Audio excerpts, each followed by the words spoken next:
अगर हम अपनी जिंदगी को एक रेस में दौड़ते हुए घोड़े की मानद तशबीह दें तो ये गलत नहीं होगा। घोड़ा दौड़ता है अपनी मंजिल को पाने के लिए और हम भी इसी तरह से अपनी जिंदगी को आसान बनाने के लिए दौड़ते ही चले जाते हैं। हमारी दौड़ में वो लोग शामिल होते हैं जिन्हें हम कभी भुला नहीं देते, जिनके बगैर हम जिंदा नहीं रहते।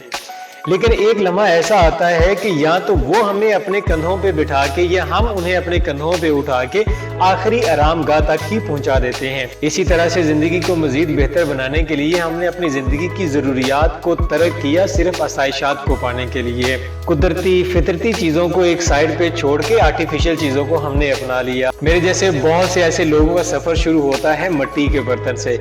घर के अंदर एक हांडी बनती थी मिट्टी के बर्तन की, उसके अंदर एक लकड़ी का बना हुआ चम्मच चलता था और उसका एक अपना ही जायका होता था।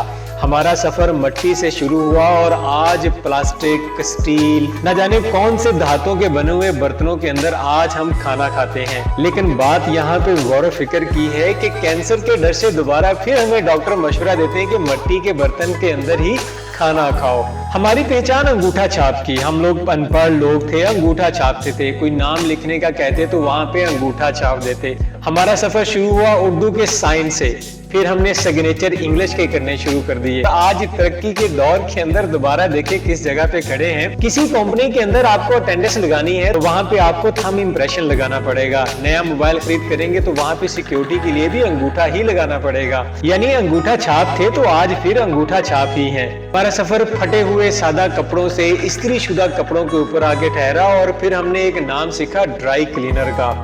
और आज फिर गौर करें तो हम फैशन के नाम के ऊपर अपनी ही पैंट शर्ट्स को फाड़ रहे होते। सादा लोग थे, सादा जिंदगी थी। मुशक्कत वाली जिंदगी से घबरा के अपने लिए आसानी पैदा की कि हमने पढ़ना लिखना शुरू कर दिया।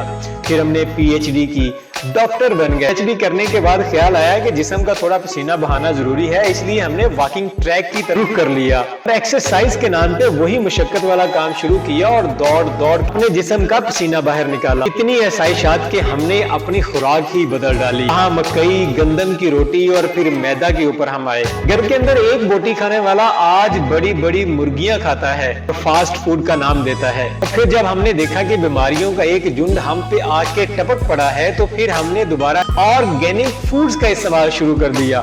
ऑर्गेनिक की बात करें तो वही कुदरती अज्जा जो हम लोग घर के अंदर पहले खाते थे। फैशन का हमने बेधड़क इस्तेमाल किया, इतना इस्तेमाल किया कि फैशन कुछ बचा ही नहीं है। और आखिर पे फिर एंटीक के नाम पे दोबारा फिर शुरू कर दिए कि ये एंटीक है, पुरानी चीजें हैं, इनको इस्तेमाल करो, मजा आ जाएगा। पढ़े लिखे लोगों ने हमें ऐसा वर्गलाया कि हमें जरासीम के नाम से नफरत हो गई और कहा कि हर जगह पे जरासीम मौजूद होंगे। तो हमने अपने बर्तनों को 20-20 दफा धोना शुरू किया, बच्चों को मिट्टी से दूर कर दिया। पहनने वाला सूट जो हफ्ते में एक दफा मां धोती थी, अब उन्हें हर रोज ही उनकी धुलाई करना पड़ती है। आज जब देखा कि कुव्वत मुदाफत जो है बच्चों में कम पाई जाती है तो उन बच्चों को मशवरा देते हैं कि इस बच्चे को मिट्टी के अंदर खिलाओ। के साथ ये सब बातें डिस्कस करने का मकसद सिर्फ यही है कि हमारे दीन ने जो हमें जो कुछ दिया है, जो कुदरत ने हमें दिया है, ये अल्लाह ताला की दी हुई बहुत बड़ी नेमतें हैं।